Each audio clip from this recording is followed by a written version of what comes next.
Llegamos ahora al capítulo 2, cuyo tema central es las jornadas en el desierto. Este discurso de Moisés continúa con el recuento de sus jornadas. Después que volvieron atrás en Cades Barnea, los hijos de Israel seguían hacia el monte de Seir, y como dice el versículo 1 del capítulo 2, y rodeamos el monte de Seir por mucho tiempo.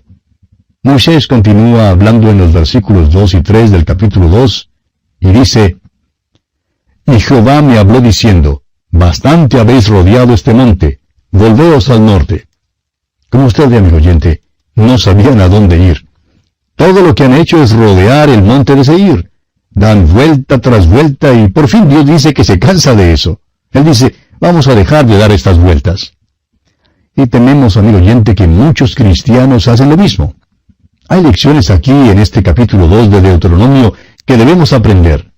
Continuemos ahora leyendo los versículos 4 y 5 de este capítulo 2 de Deuteronomio. Y manda al pueblo diciendo, pasando vosotros por el territorio de vuestros hermanos, los hijos de Esaú, que habitan en Seir, ellos tendrán miedo de vosotros, mas vosotros guardaos mucho. No os metáis con ellos, porque no os daré de su tierra ni aun lo que cubre la planta de un pie, porque yo he dado por heredad a Esaú el monte de Seir. Hay aquí otra cosa que es importante que nosotros aprendamos. En Génesis capítulo 36, aprendimos que Esaú vivía en Seir y que Esaú es Edom. Jacob había recibido la primogenitura y recibió la promesa de que sus descendientes tendrían la tierra prometida. Esaú fue a Seir y ahora es claro que Dios ha dado esa parte al pueblo de Esaú como posesión. Esto está en el país donde queda Petra, la ciudad cortada de roca hasta el día de hoy. Dios pues dice claramente a los israelitas que no pueden tocar la posesión de Esaú. Y bien, vamos a detenernos aquí por hoy, amigo oyente, porque nuestro tiempo una vez más ha concluido. Continuaremos Dios mediante en nuestro próximo programa. Contamos pues con su amable sintonía.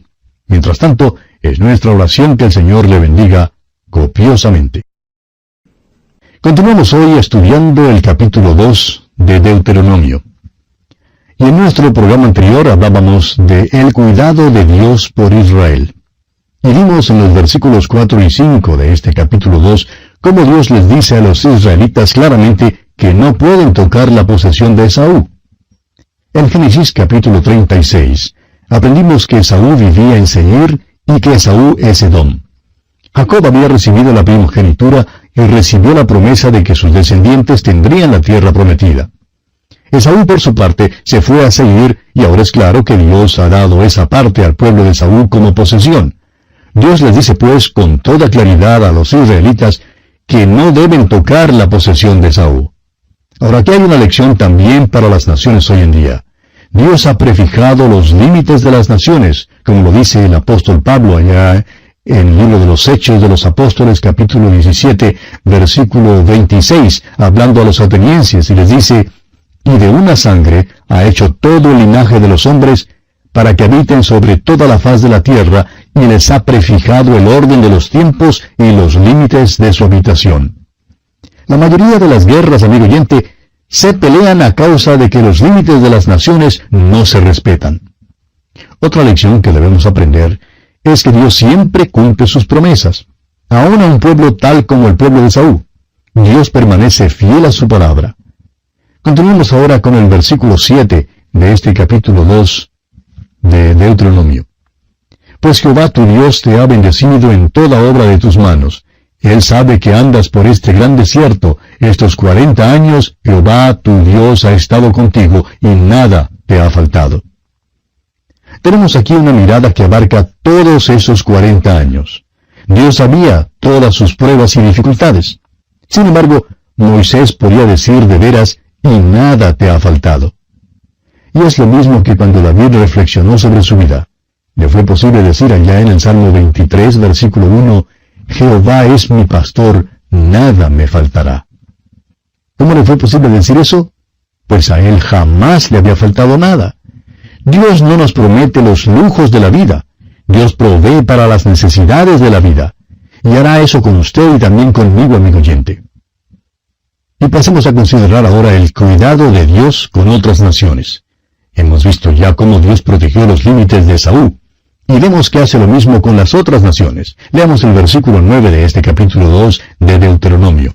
Dice Moisés, y Jehová me dijo, no molestes a Moab, ni te empeñes con ellos en guerra, porque no te daré posesión de su tierra, porque yo he dado a Ar por heredad a los hijos de Lot. Pasando ahora al versículo 19, leemos, y cuando te acerques a los hijos de Amón, no los molestes, ni contiendas con ellos, porque no te daré posesión de la tierra de los hijos de Amón, pues a los hijos de Lot la he dado por heredad. Los hijos de Israel afrontarán gigantes en la tierra, pero Dios les anima mostrándoles que para poder conquistar su tierra, Esaú también tuvo que destruir a los gigantes llamados Horeos, como lo vemos aquí en el versículo 22, donde dice, como hizo Jehová con los hijos de Esaú que habitaban en Seir, delante de los cuales destruyó a los Horeos, y ellos sucedieron a estos y habitaron en su lugar hasta hoy. Los hijos de Amón, para poder poseer su tierra, también tuvieron que conquistar a los gigantes, los cuales llamaban Somsomeos, como vemos aquí en el versículo 20, donde dice, por tierra de gigantes fue también ella tenida, habitaron en ella gigantes en otro tiempo, a los cuales los amonitas llamaban Somsomeos. En la actualidad todavía hay gigantes. De vez en cuando aparecen muchachos que miden casi 2 metros de altura. Al parecer, pues, había naciones enteras de gigantes en aquellas tierras. Veamos ahora la conquista de Transjordania. Leamos el versículo 24 de este capítulo 2 de Deuteronomio. Levantaos, salid y pasad el arroyo de Arnón, he aquí entregado en tu mano a Sehón, rey de Hesbón, a Amorreo y a su tierra. Comienza a tomar posesión de ella y entra en guerra con él. Los israelitas rodeaban a Moab y a Amón. Sin embargo, Dios les dijo que no tomaran posesión de su tierra. Estas naciones les vendieron comida y bebida. Pero Dios les dijo que cuando pidieran a Sehón el amorreo que él les permitiera hacer lo mismo, éste no les dejaría pasar. Por eso, no debían tener miedo de pelear y conquistarlo. Dios les da este estímulo porque ellos también afrontarían gigantes en la tierra. Deberán tomar posesión de su tierra. Dios les ha dado aquella tierra, deben tomarla por medio de la batalla y luego deben ver que Dios está con ellos porque les capacitará para vencer a los gigantes. Amigo oyente, hay dones que se nos dan como el fruto del Espíritu, pero también hay bendiciones espirituales por las cuales Dios nos pide luchar. Este es el gran principio de posesión. Dios nos permite pasar por ciertas experiencias.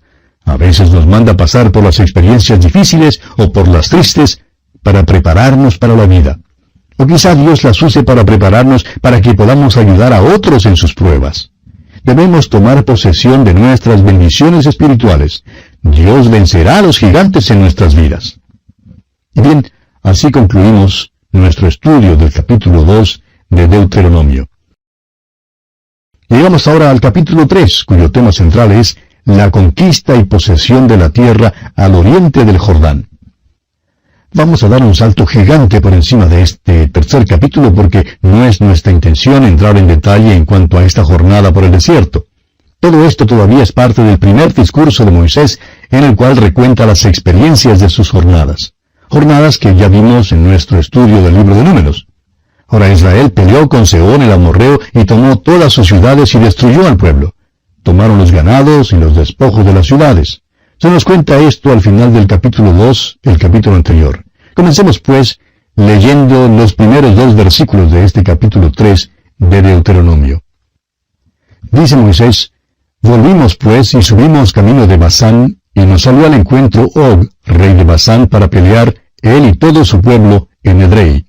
Y me dijo Jehová, no tengas temor de él, porque en tu mano he entregado a él y a todo su pueblo, con su tierra, y harás con él como hiciste con Sehón, rey amorreo, que habitaba en Hesbón.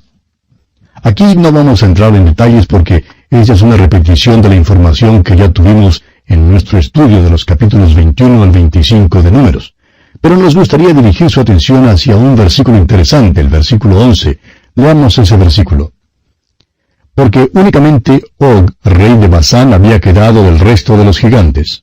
Su cama, una cama de hierro, ¿no está en Rabá de los hijos de Amón? La longitud de ella es de 9 codos, y su anchura de 4 codos, según el codo de un hombre. Ahora, si un codo tiene 45 centímetros, esta cama debió haber tenido 4 metros de largo.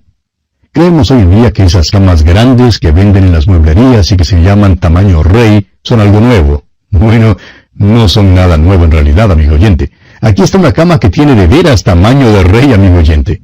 Veamos ahora la posesión de la tierra prometida. Veamos los versículos 12 y 13 de este capítulo 3 de Deuteronomio.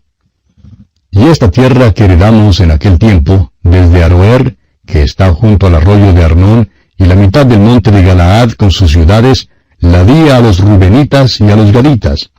Y el resto de Galaad y todo Basán, del reino de Og, toda la tierra de Argob, que se llamaba la tierra de los gigantes, lo di a la media tribu de Manasés.